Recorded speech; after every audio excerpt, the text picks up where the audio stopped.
維穩大過天，中共發了癲啊！我現在只想和我家人一起離開，不一定美國吧，反正只要離開就好。佢為殘疾人士維權被軟禁，盲咗都要摸黑着草。佢查過汶川大地震遇害學生人數，聲援維權人士，上年被失蹤，仲無啦啦加條經濟犯罪俾佢。被中共魔頭打壓嘅，仲有佢哋，一個保外就醫，一個仲踎緊監。中國人權問題的確係非常嚴重，剝削人權嘅情況咧係好嚴重嘅。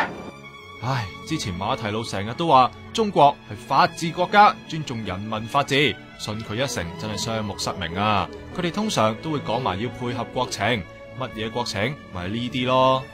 中國政府係想去維持佢自己嘅專制政府嘅統治嘅。人權講嘅就係幾方面嘅權利啦，而事實上呢啲嘅權利啦，都會威脅住中國共產黨一黨嘅專政嘅。拉晒趕走晒啲維權人士，冇言論自由，冇監察，冇人挑戰到黨嘅領導，但係副作用就係啲貪官咪冇網管咯。仲有當然係阿爺成日提住嘅河蟹啦，加埋要抗衡外國勢力，唔bắt走晒啲作反嘅人就假啦。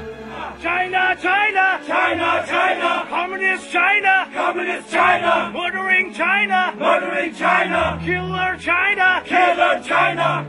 喺外國嘅中國人就繼續對抗五毛，不過人係有感情嘅動物，國內俾人咁打壓法，實反啦。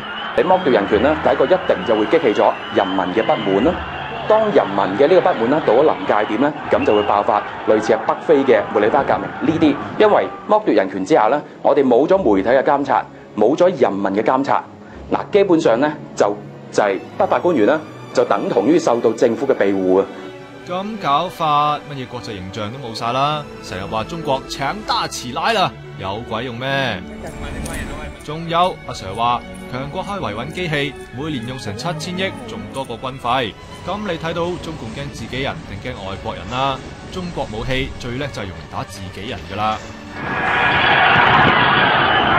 中國成日話打壓人權係內政，其他國家唔應該說三道四。